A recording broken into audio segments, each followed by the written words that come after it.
short session, as per usual now, on an idea which is quite interesting about the soul and the oath it takes before it comes down into this world. The Talmud relates that before the soul comes down, it is given an oath. What is the oath? Mashpi Maisai. We cause it to take an oath, the soul. To hate tzaddik, you shall be righteous. Va'al tehei rasha.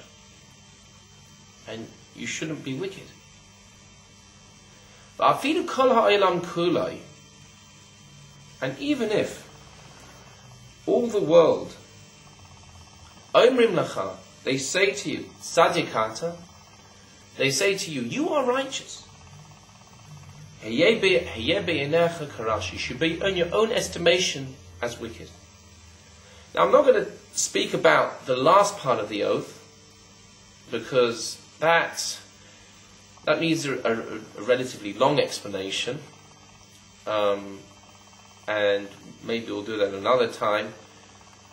But I'm going to speak about the actual idea of the oath in general. Why is the soul given an oath?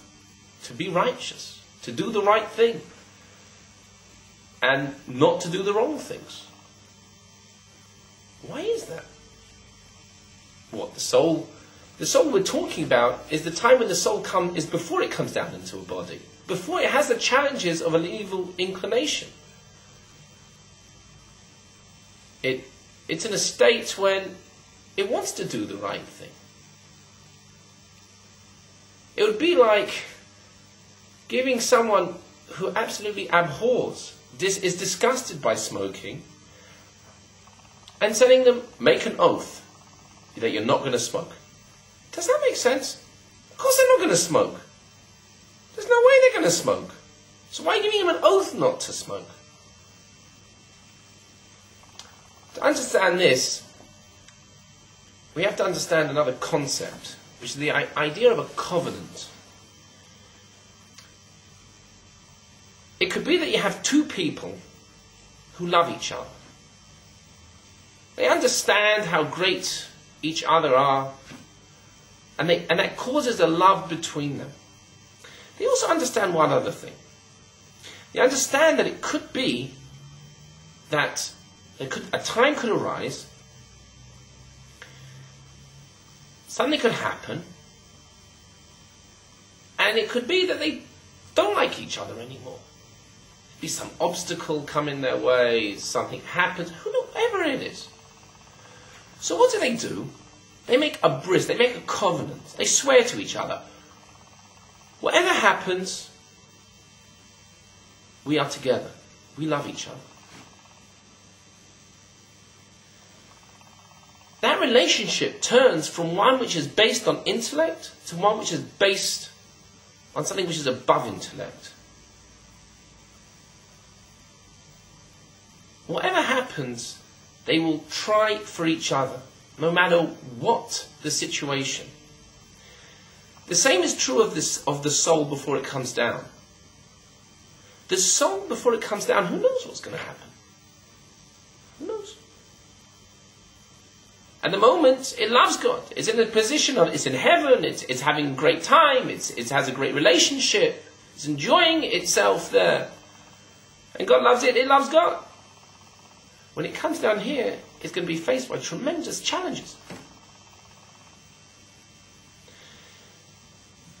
The oath is there to make sure that the soul, and when it comes down, fulfills its mission, tries to overcome every obstacle.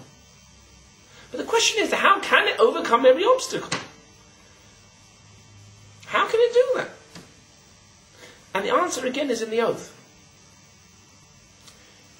Let's give another example. When you have, for example, someone in a time of danger, whatever the situation might be, whether it's them, whether it's their child, heaven forbid, it could be that they will come out with a hidden strength physically. They will be able to get that child out of places where if you'd asked them beforehand, are you able to lift that child out of there? Or are you able to move that object out the way to be able to get your child? They forget it. There's no way. I don't know what I would ever do. But yet at that time, that inner strength, that inner power, boom, comes out of nowhere. The same is true of an oath. A person has a problem with lying. There's a problem with lying. He swears, I won't lie anymore. Why does he need to swear? To stop lying. The answer is that when he says an oath, he makes an oath that he will always tell the truth. That makes it easier for him to overcome the next challenge in his life, the time when he'll be challenged to tell a lie.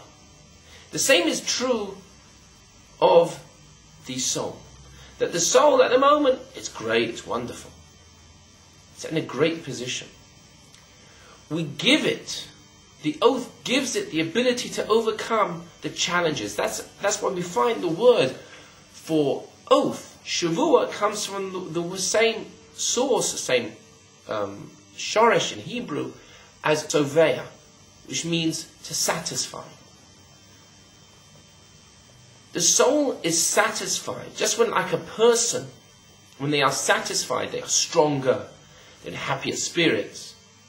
The soul is satisfied with extra powers. So at the moment it doesn't need them, but now when it comes down into this world, it's given the ability to overcome any challenge that it will have. And this is a tremendous lesson for us.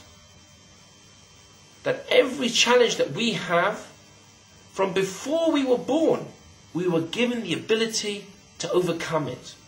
We have the hidden strength. We just need to tap into it. Have a great day.